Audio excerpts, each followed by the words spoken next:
Hello students, देखिए आज का जो हमारा टॉपिक है कम्युनिटी न्यूट्रिशन में जो पहला टॉपिक चल रहा था हमारा फूड अडल्ट्रेशन में आपका एक्ट था।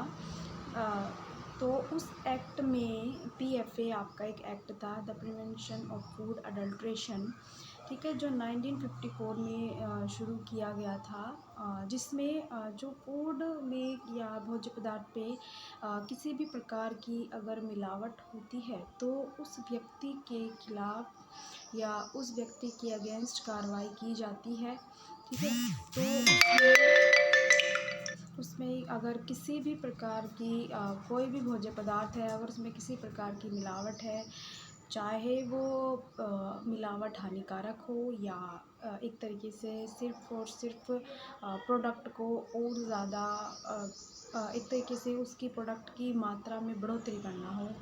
या वो ऐसा पदार्थ उसमें मिलाया गया हो जो स्वास्थ्य के लिए हानिकारक है। तो इसी तरह बहुत सारी चीज़ें होती हैं जो व्यक्ति को उसके अगर भोजन में मिला दी जाती है, उससे मिलता-जुलता कोई प्रोडक्ट मिला दिया जाता है अगर भोजन में मुनाफ़े के लिए या जानबूझकर की जाए, तो वो उस व्यक्ति के लिए हानिकारक होती है। और कई बार ऐसा भी होता है कि अगर भोज्य पदार्थ में किसी भी चीज़ को अगर आप ज़रूरत से ज़्यादा मिला देते हैं, एक मतलब एक निश्चित मात्रा से भी ज़्यादा उसको आप इंक्लूड करते हैं उस प्रोडक्ट में, तो वो अगर व्यक्ति ऐसा भोजन ग्रहण करता है तो कभी-कभी ऐसा हो जाता है कि व्यक्ति की मृत्यु तक हो जाती है उस भोज्य पदार्थ में, मतलब इस तरह की मिलावट करने से। तो एक नॉर्मल दूध में पानी मिलाना या क्रीम निकालना, ये एक नॉर्मल मिलावट होती है, लेकिन इससे कई गुना ज़्यादा मिलावट की जाती है कई बार, जिससे व्यक्ति या तो बीमार हो जाता है या फिर ऐसा होता है कि उसकी मृत्यु हो जाती है। तो मिलावट दोनों तरीके से, चाहे जानबूझकर की गई हो या अनजाने में की गई हो, मिलावट मिलावट होती है। तो जिसमें पीएफए एक्ट के थ्रू उसमें व्यक्ति अगर किसी भी प्रकार की मिलावट उसके प्रोडक्ट में पाई जाती है, भले ही अगर उस व्यक्ति के को उसके प्रोडक्ट में मिलावट है, इस तरह की कोई जानकारी है या नहीं है, तो भी वो एक तरीके से मिलावटी माना जाता है, यानी कि उसके द्वारा वो प्रोडक्ट में किसी प्रकार की मिलावट मानी जाती है, जिसमें कानून के तहत उसके ऊपर कार्रवाई की जाती है। कई बार उसको जुर्माना देना पड़ता है और कई बार ऐसा होता है कि उसको सज़ा भी भुगतनी पड़ सकती है। तो इसी प्रकार होटल, रेस्टोरेंट, भोजनालय आदि की यदि फूड इंस्पेक्टर द्वारा जांच की जाए और भोज्य पदार्थ में प्रयोग में आने वाले जैसे बहुत सारे प्रोडक्ट होते हैं, दूध, घी, तेल, मसाले आदि में एक तरीके से अगर मिलावट पाई जाती है, तो अगर इसमें एक तरीके से मिलावट पाई जाती है तो होटल का मालिक ही दोषी माना जाता है, यानी कि एक तरीके से भले ही उस मालिक को उसके होटल में, उसके किचन में किस प्रकार की मिलावट की जा रही है अंदर ही अंदर, भले ही उस चीज़ को, उस व्यक्ति को इस चीज़ की नॉलेज भी ना हो, लेकिन वो जो चीज़ें हैं वो उसके अंडर में हो रही हैं, वो होटल का मालिक है, तो उसको इस प्रकार की नॉलेज या इस प्रकार की जानकारी का होना बहुत ज़्यादा ज़रूरी है। भले ही उसको अगर नहीं भी पता है उसके होटल में किस प्रकार की मिलावट की जा रही है, फिर भी दोषी मालिक को ही माना जाता है, भले ही उसे इस मिलावट का ज्ञान न हो। तो इसके लिए उसे 6 माह का कारावास और 4,000 रुपये का जुर्माना देना पड़ सकता है। देखिए, जुर्माना तो कंडीशन पर डिपेंड करता है कि, या उस सिचुएशन पर डिपेंड करता है कि सिचुएशन कैसी है, कि उसके बनाए हुए होटल में जो भोजन है उससे कितने लोगों को उस स्वास्थ्य पे हानिकारक इफ़ेक्ट पड़ा है। कुछ लोग ज़्यादा, ज़रूरत से ज़्यादा बीमार तो नहीं पड़े। अगर मान लीजिए अगर 1-2 व्यक्ति है तो उसे कम जुर्माना देना पड़ता है। अगर बहुत ज़्यादा संख्या में व्यक्ति बीमार हो जाते हैं या उनकी हेल्थ पे बहुत बुरा इफ़ेक्ट पड़ता है, तो वो जो जुर्माना होता है वो उसको बढ़ा दिया जाता है। या कई बार ऐसा होता है कि अगर उसके मिलावटी प्रोडक्ट में किसी बाय चांस की बात है, अगर किसी व्यक्ति की मृत्यु हो जाती है, तो उसकी जो सज़ा है वो 6 माह से 6 वर्ष तक हो सकती है या इससे ज़्यादा भी हो सकती है, यानी कि उसको एक तरीके से उम्र कैद भी हो सकती है। और जो उसका जुर्माना है वो जुर्माना 4,000 से बढ़ कर के ज़्यादा भी हो सकता है। तो मिलावट अगर उसके प्रोडक्ट में पाई जाती है, उसके भोजन में पाई जाती है, तो उसे जुर्माना देना पड़ेगा। खाद्य सामग्री में मिलावट सिद्ध करने के लिए पब्लिक एनालिस्ट की रिपोर्ट पर यदि अभियुक्त संतुष्ट न हो तो वह उस सामग्री का नमूना सेंट्रल फूड लेबोरेटरी के निदेशक को भेज सकता है। यानी कि अगर किसी को एक तरीके से फूड में किसी भी प्रकार की मिलावट सिद्ध करने के लिए वो सबसे पहले, अगर उसको लगता है कि उसके प्रोडक्ट में या किसी भी ग्राहक को लगता है कि इस प्रोडक्ट में किसी प्रकार की मिलावट है, तो वो पब्लिक एनालिस्ट की रिपोर्ट पर चाहे तो वो अपनी उस प्रोडक्ट को एक तरीके से सेंट्रल फूड लेबोरेटरी को भेज सकता है। और उसकी रिपोर्ट जो होती है, अगर उनके अकॉर्डिंग उस रिपोर्ट में या उस प्रोडक्ट में किसी भी प्रकार की मिलावट एक तरीके से मानी गई,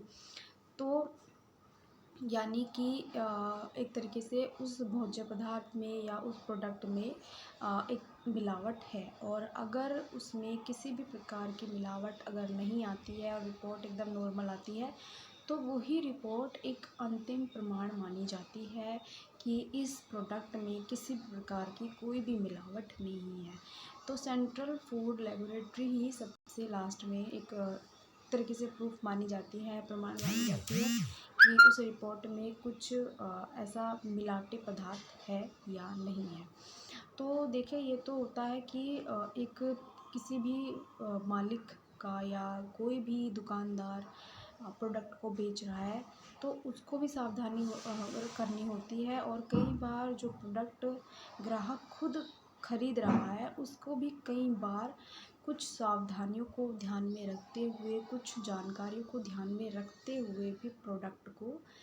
ख़रीदना चाहिए। कि ऐसा नहीं है कि आप सारी चीज़ें सामने वाले के ऊपर डिपेंड हो कि जो प्रोडक्ट है वो सामने वाला अच्छा दे रहा है। तो प्रोडक्ट कैसा है ये खुद व्यक्ति के ऊपर भी डिपेंड करता है कि क्या वो उस फूड की जांच कर रहा है,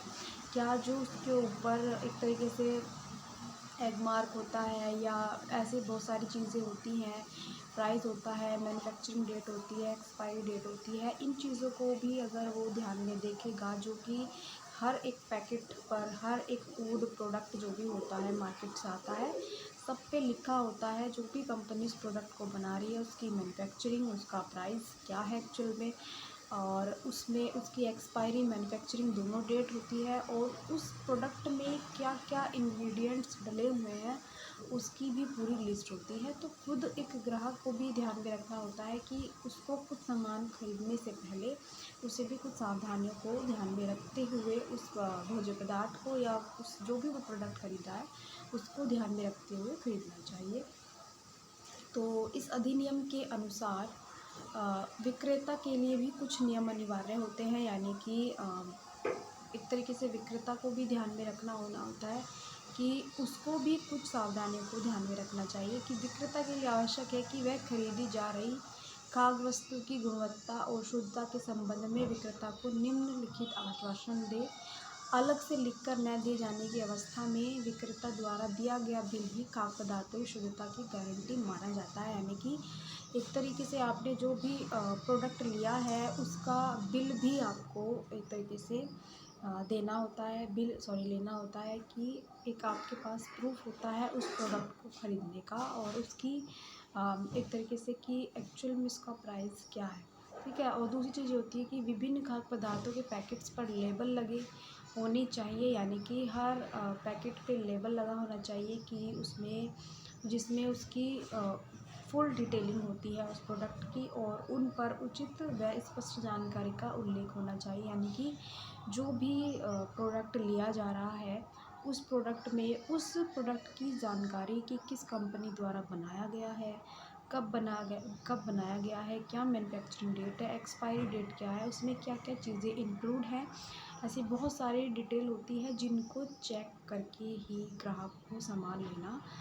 चाहिए। यानी कि उसको भी थोड़ी सी नॉलेज होनी चाहिए, उस पर एक लेबल लगाना चाहिए, लेबल को भी चेक कर लेना चाहिए तो इस तरह छोटी-छोटी चीज़ों को भी खुद ध्यान में रखते हुए प्रोडक्ट को खरीदना चाहिए। तो स्टूडेंट्स, जो ये टॉपिक है हमारा, ये यहाँ पे कंप्लीट हो चुका है, यानी कि एक तरीके से जो आपका गवर्नमेंट द्वारा जो एक्ट है वो एक तरीके से ये यहाँ पे कंप्लीट हो चुका है पी एक्ट पे। इसके आगे का जो टॉपिक होगा या बहुत सारे ऐसे लॉ है, ये भी एक तरह का लॉ है, फूड लॉ, जो गवर्नमेंट द्वारा या सरकार द्वारा बनाया गया है। इसके आगे के जो और बाकी के और लॉ है वो मैं आपको नेक्स्ट वीडियो में बताऊँगी।